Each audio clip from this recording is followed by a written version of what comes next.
Shalom, selamat pagi saudara dan saudariku. Dunia yang ajaib. Mari nikmati berkat Tuhan melalui ciptaannya. Mari alami keajaibannya setiap hari. Melihat kebesaran Tuhan melalui dunia yang menakjubkan. Yang ditulis oleh pendeta Doug Batchelor. Mari kita berdoa.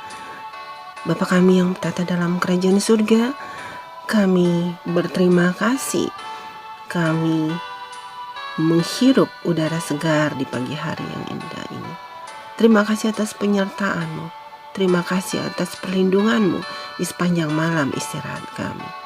Pagi ini Bapa, kami mau mendengarkan lagi firman-Mu melalui dunia hewan, melalui renungan dunia yang menakjubkan.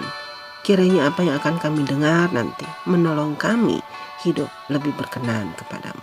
Dalam nama Tuhan Yesus kami berdoa. Amin. Dunia hewan.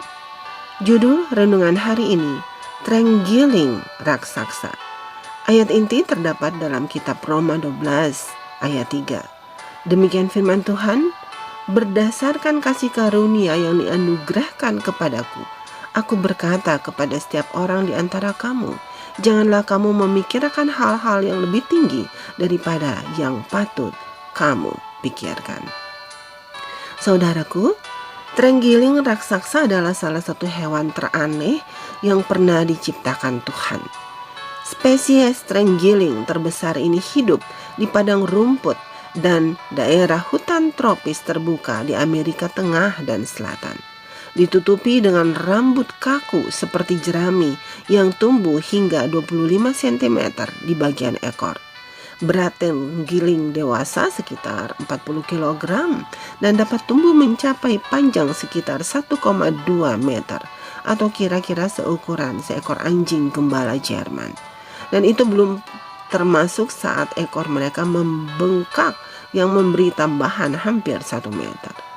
Terenggiling raksasa mempunyai cakar yang besar, tajam, seperti kait di masing-masing kaki depannya. Mereka berjalan menggunakan belakang pergelangan kaki-kaki untuk melindungi mereka. Cakar ini digunakan untuk menggali makanan dan pertahanan diri terhadap jaguar dan puma, musuh alami mereka. Terenggiling tentu saja adalah pemakan serangga. Kebanyakan memakan semut dan rayap, tetapi juga akan memakan serangga lain asalkan tidak menyengat.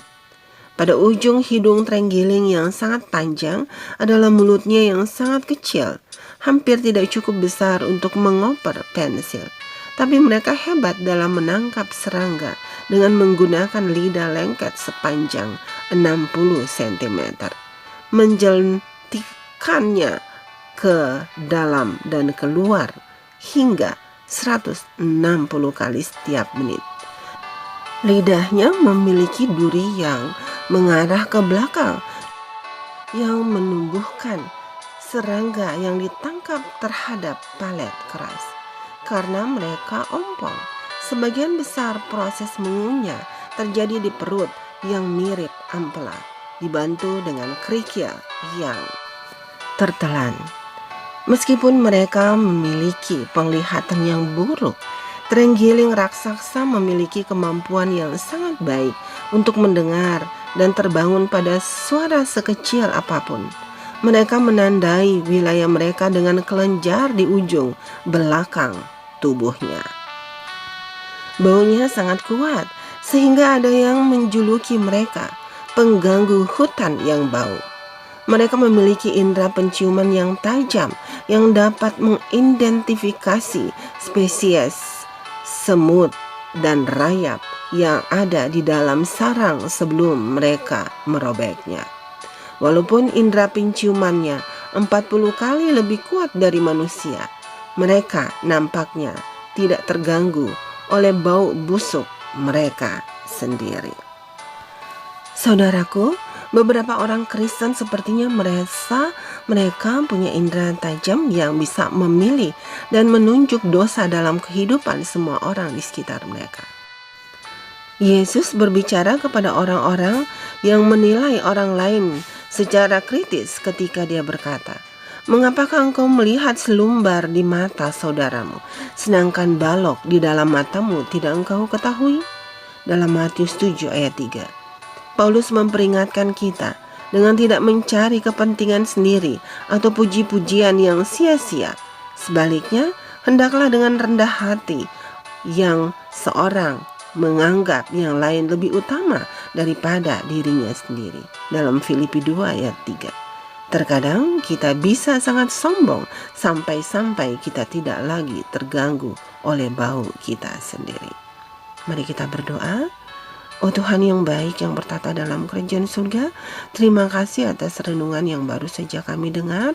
Tolong kami Tuhan, orang berdosa ini bisa mengambil satu pelajaran berharga.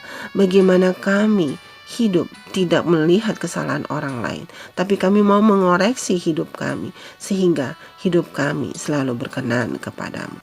Kami percaya Tuhan, hanya dengan pertolongan Tuhan kami bisa melewatinya. Tolong dengar doa kami, dalam nama Tuhan Yesus kami berdoa. Amin. Demikianlah renungan pagi hari ini. Tuhan Yesus memberkati. Amin.